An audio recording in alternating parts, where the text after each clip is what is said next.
whole new level. In 1984, Denise Taylor's 19-year-old brother, Bo, was shot and killed in Compton by Ronnie Fields during a marijuana deal gone wrong. At the time, Bo's father, Jim, wanted the death penalty for Fields, and Denise wanted life in prison without parole.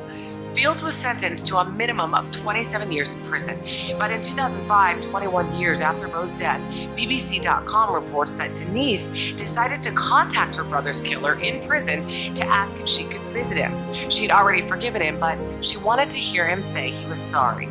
Part of Fields' response letter read, "No matter what you or your family think of me, I live every day of my life with the fact that I took a life. I regret that it happened, and I'm deeply sorry." She ends up being his first visitor in 10 years and believes he's a changed man.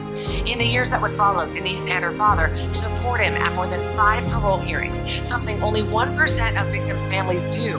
Each time, he is denied. Fields became so close to the Taylor family that Denise was listed on his prison paperwork as next of kin. At a 2016 parole hearing, Bo's father, Jim, testifies, saying, quote, "I don't know how he could show any more remorse than he has. Certainly, I'm satisfied." Fields was finally granted parole at that hearing, and on April 16, 2017, he was released from prison. He credits the Taylors for fighting for his freedom. Wow, makes you wonder what you would do in this situation. A clear picture of what mercy looks like.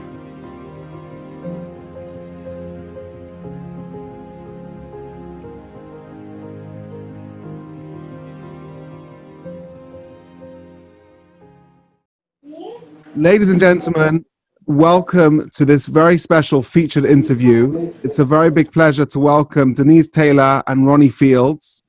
As we all know, the Jewish Day of Atonement, Yom Kippur, is fast approaching us.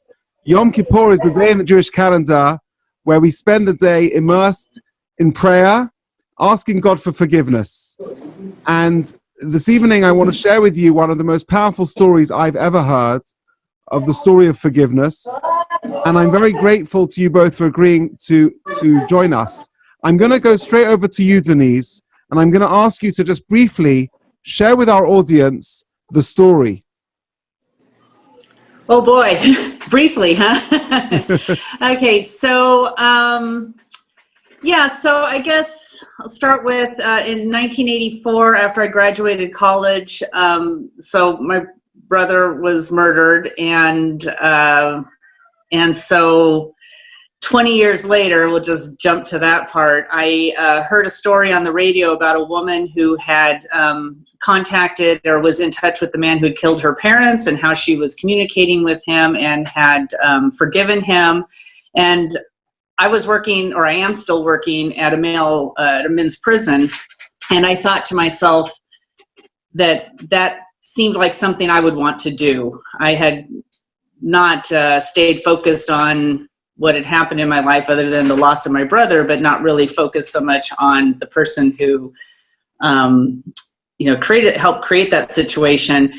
And so I looked up Ronnie, and I wrote him a letter and said, I'd like to come visit. I have questions. I'd like to talk to you and just have a chat about where you are in your life, where I'm at in my life, and how things would, how things have been going.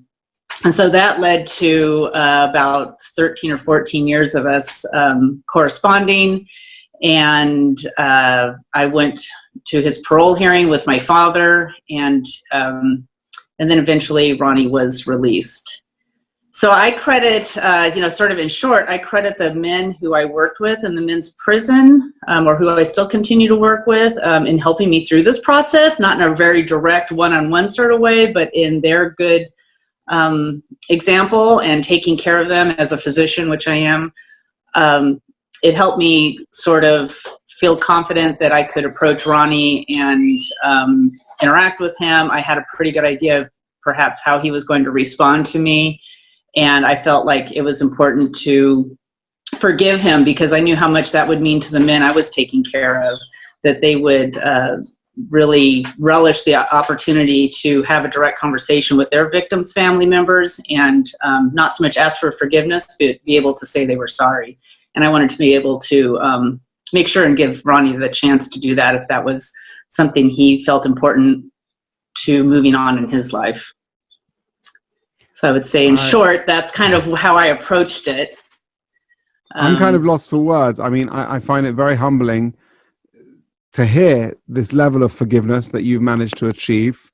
I'm curious to understand, before we speak to Ronnie and hear his story as well, what really, when you think back to that day in 1984 and you lost your brother, I'm sure your entire life has very much been directed from that day.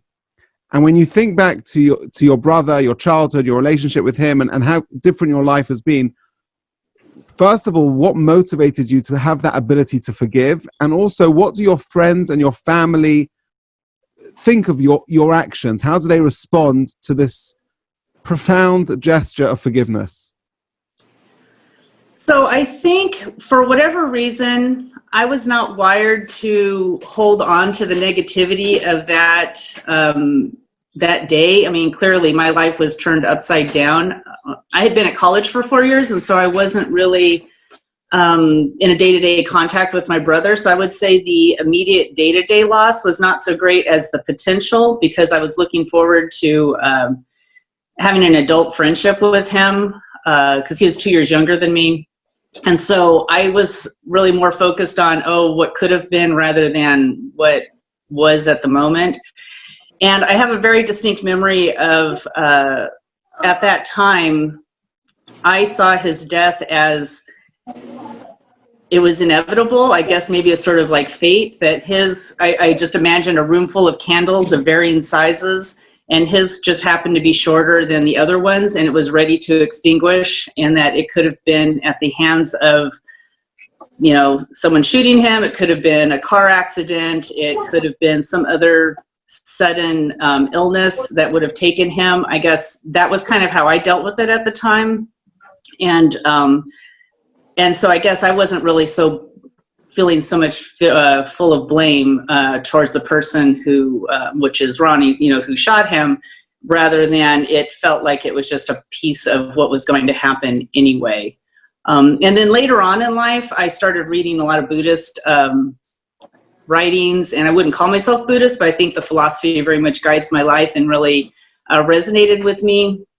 Or does resonate with me about how I want to see life. And it's just that things are going to happen, and the way we respond to it is basically, a part of our character. And we can practice having wiser response or more thoughtful responses to things that happen in our life, whether they're good or bad. And our unhappiness is going to come from clinging to wanting the outcome to be different than what it was. And so moving forward for me was very important, and also being able to look past people's actions and seeing where their backgrounds are and how it all is interlinked and how we're all part of this together, I think has also guided my way through this, this part of my life. And then how people in my family thought about it. So after I met with Ronnie, I called my mom and dad. And my dad, I thought, might be really angry, but it turned out he was very curious and wanted to be in touch with Ronnie.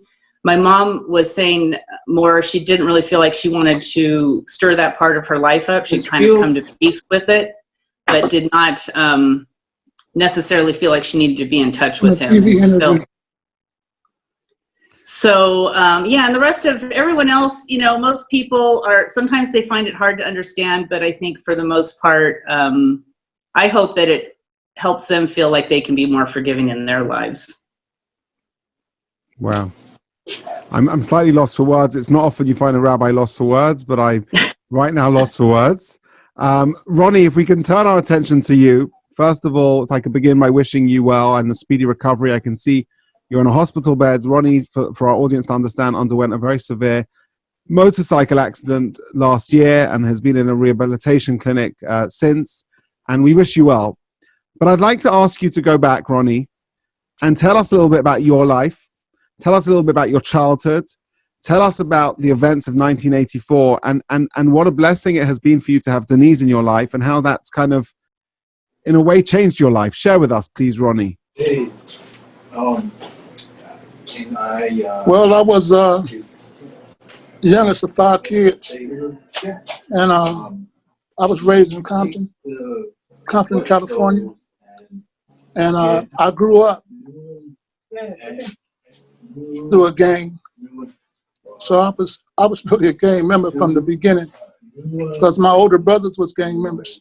You were a gang member. Sorry, I just couldn't hear what you said. A gang member. Yeah, and it's a choice that just came with me. But I guess I was an adolescent that got into trouble here and there, and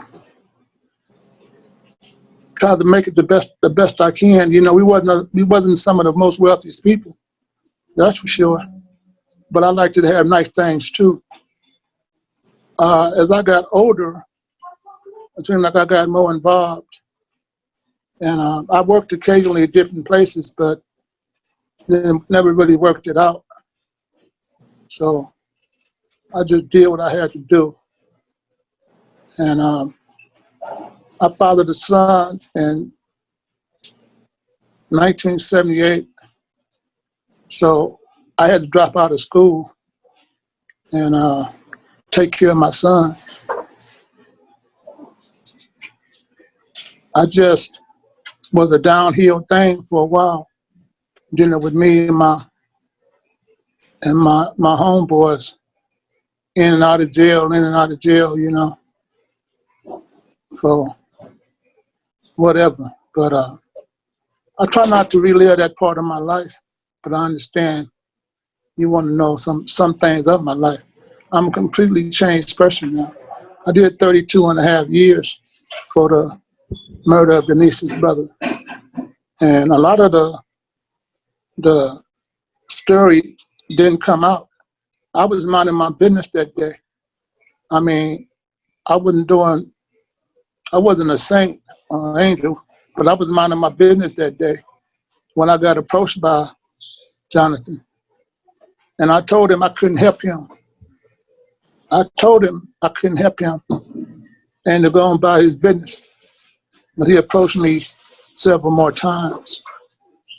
And then I just said, something wrong with this dude. And I said, look, just get the F away from me and leave me alone, man. I told you I don't have no drugs for you. Because I didn't sell drugs, but I knew where to get some. Anyway, I got in my car and I drove off. And as I drove off, somebody came up behind me blowing their horn. And lo and behold, who was it? Jonathan and this other guy who he was with. And I says, oh, well. And I just took him to the lion's den. You know, I know it was going to be a bad situation when I made that left turn, but I still tried to help him. At that extent, I still tried to help him. But my homeboys had nothing to do with him.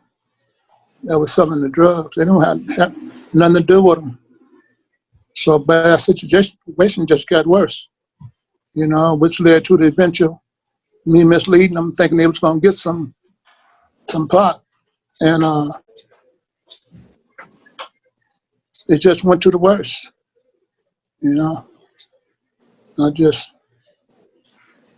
took the pipe gun I had out, told him to start running. And I took a step back and boom, you know, it hit him. And I didn't stop it. I didn't stop then like the commissioners in the boardroom said. I continued to commission the crime by going to their vehicle, retrieving a bag, and jumping in my car, taking off. But I never had intended to kill him, you know, but that's what the board didn't want to hear. They said, well, you shot him. If you shot him, then you intended to kill him, you know. So the only time I ever told them that I actually shot him is when I was in the boardroom on the day of my release, on the day of my getting found suitable. When the commissioner asked the attorney, he wanted to talk to him. And then the attorney came back in the room and he says, Ronnie, I guarantee you, he says, I guarantee you, if you go in that boardroom today and tell the truth, I guarantee you they're going to find you suitable for parole. I went in that boardroom and I told the truth. They asked me something about shooting him. And I said, yeah, I shot him. You know, and I was normally telling him it was an accident, but I shot him. You know, I didn't intend to kill him. I mean, it still don't make no sense. I shot him, but it didn't intend to kill him.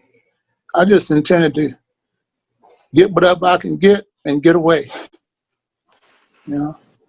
And I'm sure every day for the rest of your life you live with that day. I live with that every day. I live with becoming to know Denise and her family. Had not known Denise and her family, to be honest with you, I wouldn't even never look back. I wouldn't even never thought about it. I just would have kept on moving. But when you meet somebody like Denise, you know, she wrote me. See, I know how her first letter started off. I opened my locker up and I got home from work from prison job. Her letter started off, Dear Ronnie, my name is Dr. Taylor. She says, I believe that you are the person who murdered my brother. She says, however, if I contacted the wrong person, please forgive me. And she said, if this is the person, she says, I hope you can take this as it was like a welcoming or something. And she said, I would like to come and visit you. Could you send me the paperwork and the visiting paperwork? Well, that's one of the roughest things I ever done, you know, because that don't normally happen in prison. Like the commissioner said, only 1% of people actually do that. Most people don't ever want you to get out of prison. That must have been an incredible moment of redemption, that the person you murdered family member wants to have contact with you, and wants not only to have contact with you, but wants to befriend you and wants to forgive you and wants to help you rebuild your life. Yeah, and it changed my life. It changed my life because when I got out of prison, I didn't commit any crimes. I paroled to a transitional housing, and with 14 other life-term inmates had to get out. And I got several jobs. I used to get up like 3:45 in the morning just to get to work at 6. I had to take 3 different buses. That's something that I would have never done, you know. Anything, I would have stole a car and drove it. You know what I'm saying? But I didn't even have that in my mind. My mind was to do what was right. And I told Denise, and I made her a promise even before I got out, that I wasn't going to put no one else through what you went through. I will never devastate another family like your family was devastated through the wrong that I've done. And I've stuck through that. I think it's important to point out, you know, forgiveness doesn't mean no punishment. You did have a punishment. You had 32 years of your life behind bars. The question I want to ask you, Ronnie, when we talk about prison, we talk about rehabilitation and the social justice system, the criminal system. Do you think prison works? Would you say that you are the exception to the rule? Would you say that many of your fellow inmates also have changed? What's your view of the general concept of prison altogether? Well, prison don't work. It's not, it's more crookedness that goes on in prison. I was in the prison gang. It's more, I was in the street gang, leaving the street, and I went to prison, was in the prison gang. I couldn't tell the board that. They probably would, I still would probably been in there. But prison don't change you. If it do, it change you for the worse. Now, what changes you is when you get to reality that there's something better in life. And, you know, I got to reality that there was something better in life. I mean, even though when I met Denise and her father, you know, I was still living that prison life. And I went to, Eric said, administrative segregation, because I got caught with a weapon. They call it an inmate manufactured deadly weapon. Well, when Denise told me, I wrote her and she told me, you know the rules. It's like you know the law. In other words, if you're going to do that kind of stuff and you're going to get this kind of penalty, you want to get out of prison. And I had to tell myself, I had to get down on my knees and pray. I had to God to help me and change me. And at some point in there, I was still full of shit. But they start letting people go. And when they start letting people go, that's when I started going to all these programs, and I started listening, and I seen the hurt. I can see the hurt on Jim's face, her father, and I can see the hurt on her face when they come visit me. I can still see the hurt, you know, when we sit down and we have dinner, because I understand that was a loved one, and that's somebody that she loved dearly. I didn't know, but she loved dearly, and her father loved dearly. And her mother told me something. She said, I hope that every day of your life be miserable. She said that, well, like a curse, because now I got one leg, I got one arm, you know, I'm messed up. I've been laying on my back for over a year, for like 15 months now. I'm broke, and I'm just in a bad shape. And I'm gonna be like this for the rest of my life.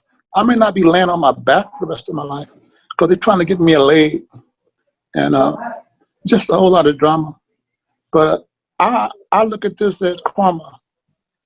This is karma. You're saying you feel that the suffering you're going through now is karma and punishment from God for what you experienced. Yeah, for what I experienced through my life, because I could have did lots better. You know, I think now I can only dream of doing better. And I got a good heart now, I believe. And I was out for a little over 2 years before I had my motorcycle accident. And I had worked, and I had worked my own. I saved my own money up. I got me a bank account. I got a debit card, and I had a checking account. And I took my own money down to the dealership, and I brought me a brand new motorcycle that costed $23,000. And within 6 months, I lost my leg and my arm. You know, it was just karma. It's like, hey, you know, you don't get away with nothing. You know, you're gonna be out here in society. You know, we talk in Judaism about the levels of teshuvah, which means repentance, of forgiveness, of putting things right. And Maimonides describes how the very first level is acknowledging the sin, acknowledging what you've done wrong, and that remorse. And I guess for you, Denise, when you first wrote to Ronnie, it must have been very important to hear his reaction to your letter. How did he respond to your first letter? And how did your friendship develop to the extent that you went on to help him reach parole? So I still have the letter somewhere, so I could find it verbatim, but it was something about, you know, he says, yes, I'm ashamed to say I am the person you're looking for. And because of what I've done, I can't deny you what you're asking, even though he knew it would cause himself pain to do that. So I appreciated that he was willing to open himself up. I remember, you know, some of the reactions I got from friends and family at that time, including my husband, was, you know, well, what if he turns out, you know, he's a really, you know, unkind or mean or angry person. And I think I was able, because of so much time having passed and some of the work I had done myself with the Buddhist readings, I said, well, you know, I would be sad for him. Like, that would be his problem. It's not my problem. All I can do is open the door, and then he and I can walk through it or not. And so then after I had the visit, and it was a very pleasant visit, and he was very, you know, seemed, you know, very honest, and expressed remorse, and I was able to tell him that I forgave him. I felt that I had started something, and that it would be unkind of me to just leave that hanging with him, probably with a lot of unfinished emotions around that. And so I told him, I said, well, you know, I'll come back again to visit. And we just started corresponding. And to me, it felt important to keep that up and sort of see it through the end, because he was doing me a kindness by being open and allowing me into his life.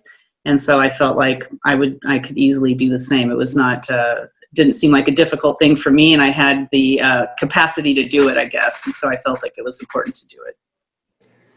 Denise, to your mind, would you say everything is forgivable? Or would you say that there's a line? That's a good question.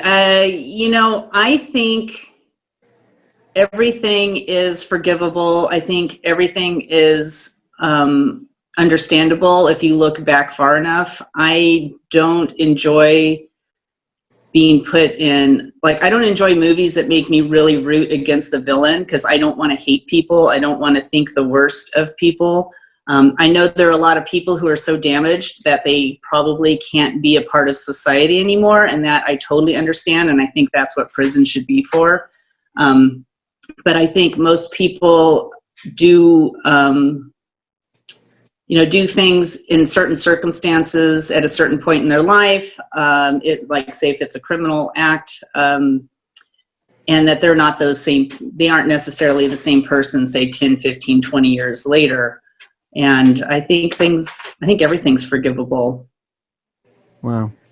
How does it make you feel when you see people fight and fall out over pettiness, over ridiculousness? You see families pull apart over whether it be inheritances or whether it be just social discord. How does that make you feel when you see those type of things? Well, I have to say, sometimes I look at my own pettiness and I think, wow, I was able to forgive the man who killed my brother, but I'm having a spat with, somebody in my soccer community, for example, over a coaching issue, or, So I think we are all definitely have that inside us, and then and we get caught up in the moment, and it's about taking a thoughtful moment to step back and take a breath and look at, okay, really, how important is this situation? Why is this person acting this way? How do I want to respond in a more thoughtful manner? And I think there are, again, we can't control what other people do or the situations that come to us, but we can control how we respond. And sometimes that response may be, I don't want to be around that person anymore. And I think that's fair. And that's not necessarily being petty. It's just saying, I have my boundaries and I know how to sort of take care of myself. And I think it's unfortunate that, when people really get wound up around things like, inheritances and can't just sort of see a way to do things that are fair. It's an interesting thing because I can hear in Ronnie's voice, he still lives with this guilt every day. And even though you have forgiven him for perhaps the hurt he caused you, correct me if I'm wrong, Ronnie, you still feel a tremendous sense of responsibility for your actions and a sense of guilt. Is that correct? Yes, sir. Yes. And it reminds me of an unbelievable book. I don't know if either of you have read the book, but there's a very famous book called The Sunflower. And The Sunflower was written by Simon Wiesenthal, who was a famous Holocaust survivor.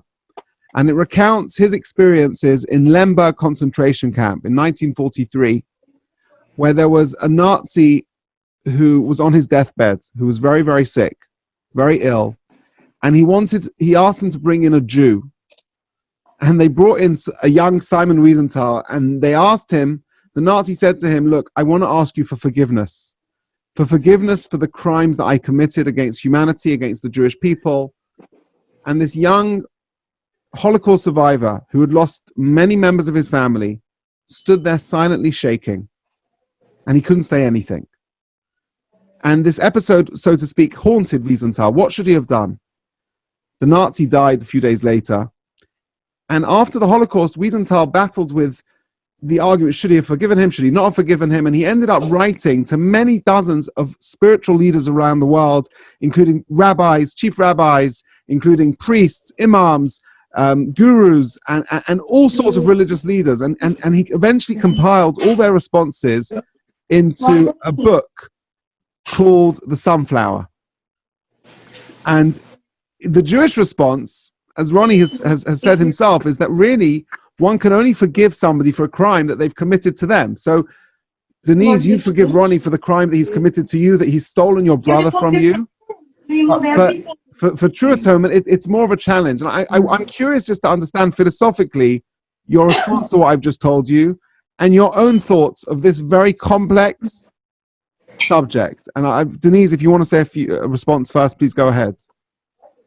Yeah, I mean, the Holocaust is a big one, right? And I know people will say, like, Hitler's one of those sort of unforgivable characters, and I still will say that, yes, what he did obviously is horrible, but I think when you can look back and look back and look back at whatever it is that created him and say, I don't know if forgivable is the right answer, but you can say, I can't judge, because I guess for me, maybe I'll back up a minute. One of the things that helped me a lot, and I'm trying to think about through these things, is when I first started working in the jail system, I was pregnant with my first kid, my first son, and I realized that the inmates treated me really differently, since all of a sudden I think I was more like a mom figure to them, and not so much just the doctor or just the other side of things. And then once I had my son, I remember going to the jail and I would look at every one of those guys and I would say, that man was a baby. What happened to him? That man was a baby. He was born perfect. What happened? What steps, what formed his life to the point where he's landed in jail for whatever reason he was there? And I can even, in my mind, go back to someone like Hitler and say, he was born, on the day he was born, he was a perfect individual, free of guilt, free of sin, however you want to look at it. And so what happened to him? It doesn't absolve him of what he's done. It doesn't absolve him of all the choices he made. But I think, I guess I don't believe in true, like someone's born evil. Sure. And so with that example of the Nazi on the bed, I don't think anyone can really forgive. I can forgive Ronnie. That's for me. I forgive him for myself, and I hope it helps him, but ultimately he has to forgive himself. Right. So I think for someone to lay in their deathbed and ask forgiveness of somebody else is a bit of a selfish act on the part of that person. And, a young Wiesenthal could have done that probably maybe as an older man with more experience and say, well, I can forgive this man, but I'm doing it for myself. I'm not doing it for this man lying on his deathbed because he's asking me. But I think sure. I can forgive Ronnie all I want, but obviously he still holds it. And sure. He needs to, hopefully at some point come to peace with, something bad happened, resulted in the death of my brother.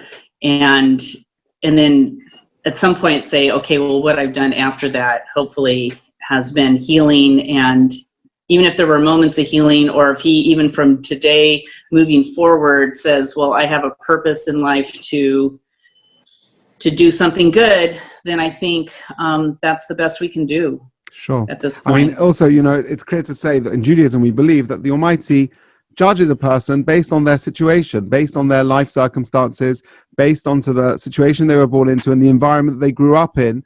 And Rabbi Dessler, who was a very famous rabbi, has this concept of Nekudat HaBechira, which is the point of free will. And everyone's point of free will is very, very different. Somebody who grows up with gang crime all around them and surrounded with crime, it's very, very different to somebody who grows up in a different type of society. But ultimately, everyone takes responsibilities for their actions based on their circumstances. Complex, much longer discussion than the time we have for. I guess really to conclude, the last final question I want to ask you both, and I think really bearing in mind that everyone watching this is approaching Yom Kippur, is approaching the day of forgiveness. Ronnie, what message do you want to share with the people watching this about how they should live their life and what they should learn from this very tragic but human story? Well, one thing they should learn is it's better to go out and get a job. If you're going to school, it's better to go to school and get your degrees or whatever it is that you're trying to get, and support yourself. Let other people be happy with what they have. I mean, it's easy to go get a gun or something and rob somebody, but what you're doing, you're just messing somebody else's life up. So I would advise you to get a job, stay on that job, until you can do better, and keep what's yours, and let other people keep what's theirs. It's okay to share. If I can go back the whole way back, I'd do it totally different, but, I can't go back. Denise. That's me. Denise, what's your closing message that you would want viewers watching this to take home with them? I think it's important to share stories, because I know I started down this path completely because I heard a story on the radio of someone doing something similar. So I hope that people are open about things in their lives that happen to them, even if it feels uncomfortable to talk about it, especially if it's something you think might touch somebody else's life. This was actually something I really, like, very few of my friends that didn't grow up with me, as I moved on through my adulthood and training as a doctor and working at the prison, I never talked about this with anybody. And not because I was embarrassed or ashamed, but it was just really, uncomfortable on many different levels, partly because people didn't know how to respond to me when I said, if they asked me if I had a sibling, I would pause, and then people look at me funny. And if I said I had a brother, they say, oh, where does he live? What does he do? And then I'd have to explain he's murdered. And then people get very uncomfortable, and then I had to deal with their discomfort. And so I just never really talked about it much. And because I didn't really know how to talk about it. And then somebody told their story, and it gave me a format with which to move forward.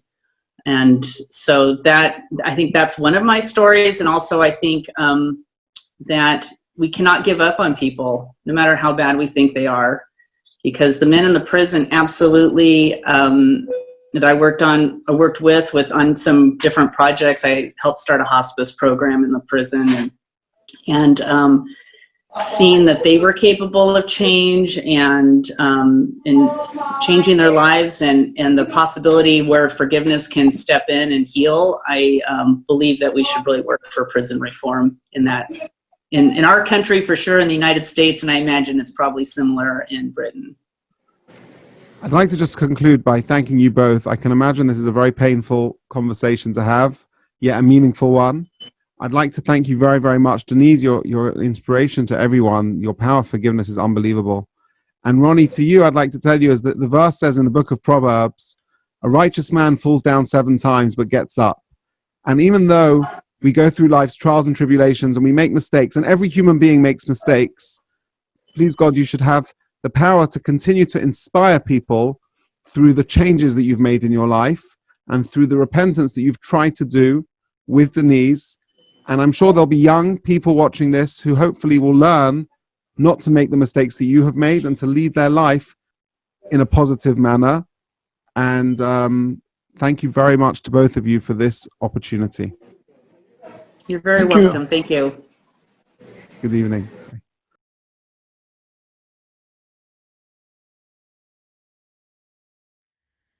Thank you so much for watching this interview. I appreciate it was very heavy and complex, perhaps a little bit frightening, and certainly very sad. And it leaves all of us with a lot to think about. And I want to share with you some of my reflections. See, initially I was in 2 minds whether to go ahead with this interview altogether. On the one hand, we can learn so much from Denise and the power of forgiveness. We can also see the way in which Ronnie has changed his life and gone through the process of rehabilitation. The Mishnah in Pirkei Avot teaches us, Ezehu chacham halomed mikol adam. Who is wise? Somebody who learns from every person. On the other hand, talking face to face with a convicted murderer and giving him any sort of platform is challenging. As we approach Yom Kippur and we focus on the holiest day of the year, we focus on forgiveness, this interview reminded me of 3 important lessons. Number 1, Yom Kippur is, of course, the Day of Judgment. But Hashem is the ultimate judge. Do not judge somebody else until you've been in their shoes. We are never ever going to be in the shoes of anybody else. Every single person has a unique set of life circumstances, a unique set of challenges and gifts, and we need to try to not become judgmental and not to judge the actions of others. We don't know the struggles they faced and the amount that they have improved and grown in relation to their very own nukudat habachira, their point of free will. The second lesson that I've learned is, according to Jewish law, we do believe that some heinous crimes and atrocities, including, of course, the Holocaust, are unforgivable. A person may not expect forgiveness unless they have gone through the process of sincere teshuvah, meaning repentance or return. And the elements of this include self-examination of the sin that they've committed. It requires the perpetrator to engage with the victims and confess and express regret and make every effort to change their future. Now, of course, if their victim is no longer alive, this becomes impossible. And in the case of murder, we believe that one's death will give the person that ultimate atonement. The Mishnah in Yoma teaches us that Yom Kippur was the main day of repentance in Judaism, and it can atone for sins between man and God. But sins between man and man, even Yom Kippur is unable to help. And therefore, as we approach this holy day, we need to self-evaluate. We need to think of asking forgiveness for those people we have wronged and being open to forgive those people who have wronged us. Certainly, this interview reminds me that life is too short, and we need to try to be Ohev Shalom V'Rodev Shalom. We need to try to love peace and pursue peace. And finally, as Jews, we believe in ultimate justice, a paramount principle in Jewish philosophy, that there is a world beyond this one, where there is ultimate justice and reconciliation. On Yom Kippur afternoon, we will read the book of Jonah, a book that focuses on the theme of a second chance, of forgiveness, where Jonah is given a task that to begin with, he doesn't want and he fails. But ultimately, God gives him a second chance to make things right. And as we enter the holiest day of the year, let us reflect on this. May we merit to reconcile the differences we have with everybody in our life. The Talmud tells us if we are forgiving to others, then the Almighty will be forgiving to us. And please, I look forward to those who are going to be joining me on Yom Kippur at St. John's Wood Synagogue, where we will discuss this interview, we'll discuss the theme of forgiveness in further depth, and I wish you all well over the fast.